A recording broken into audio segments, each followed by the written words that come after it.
সামনে বিধানসভা নির্বাচন, সেই নির্বাচনকে সামনে রেখে এখন থেকেই রাজনৈতিক দলগুলো জোর কদমে প্রস্তুতি শুরু করেছে।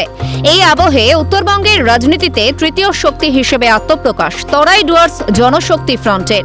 শনিবার মালবাজার বাসস্ট্যান্ড চত্বরে পাহাড়ের প্রভাবশালী গোর্খা নেতা অজয় এডওয়ার্ডের হাত ধরে সূচনা হল নতুন রাজনৈতিক দলের। অনুষ্ঠানের শুরুতেই অজয় এডওয়ার্ড ভানুভক্ত আচার্য ও বিরসা মুন্ডার মূর্তিতে মাল্যদান করেন। এরপর ফিতে কেটে নতুন দলের কার্যালয়ের উদ্বোধন এবং দলের পতাকা উন্মোচন করেন তিনি। নতুন দলের প্রতীক হিসেবে সেতুকে বেছে নেওয়া হয়েছে। এর মধ্যে দিয়ে পাহাড়, তরাই ও ডুয়ার্সকে যুক্ত করার রাজনৈতিক বার্তা দিতে চেয়েছে জনশক্তি ফ্রন্ট।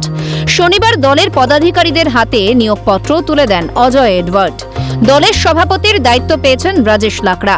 এছাড়া সহসভাপতি পদে দায়িত্ব দেওয়া হয়েছে ডক্টর জয়প্রফুল্ল লাকড়া এবং ডক্টর আরপি শর্মাকে। আর এই নতুন দলের আত্মপ্রকাশের অনুষ্ঠান থেকে রাজ্য ও কেন্দ্র উভয় সরকারের বিরুদ্ধে তোপ দাগেন অজয় এডওয়ার্ড। তার অভিযোগ, তরাই ও ডুয়ার্স দীর্ঘদিন ধরে বঞ্চিত। শিক্ষা, স্বাস্থ্য ও পরিকাঠামো উন্নয়নে দুই সরকারই ব্যর্থ। একই সঙ্গে তিনি স্পষ্ট করেন, আগামী বিধানসভা নির্বাচনে অন্তত 10টি আসনে প্রতিদ্বন্দ্বিতা করবে জনশক্তি ফ্রন্ট। 7,000 के लिए पानी का सिंचन लेक बनाए, 7,000 पॉपुलेशन। अभी टूरिस्ट आने से 3 लाख होता है। ब्रिटिश वो लेक नहीं बनाना था, कुछ नहीं होता था। 80 वर्ष में उद्योग क्या, ब्रिटिश जो था चाय का उद्योग, सिर्फ चाय है। सिंकोना का उद्योग सिर्फ सिंकोना।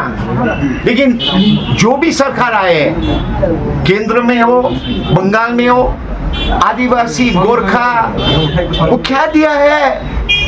क्या 200 रुपए में एक परिवार चल रहा है? ये अन्याय है, ये कॉन्स्टिट्यूशन के खिलाफ है।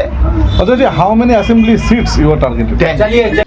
দলের সভাপতি রাজেশ লাকড়া জানান, স্থানীয় ইস্যুগুলোকে তুলে ধরার জন্যই এই নতুন দল গঠন করা হয়েছে।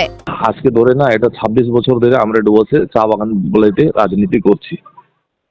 আমরা আশা করছি মানুষ স্বতঃস্ফূর্ত সাড়া দিচ্ছে। আর যেইভাবে ঐতিহাসিক একটা পদক্ষেপ গ্রহণ করেছি, যাতে একটা ক্ষেত্রীয় দল গঠন করা আজ অব্দি হয়নি ডুয়ার্সে কোনোদিন, সেই জিনিসটা হয়েছে।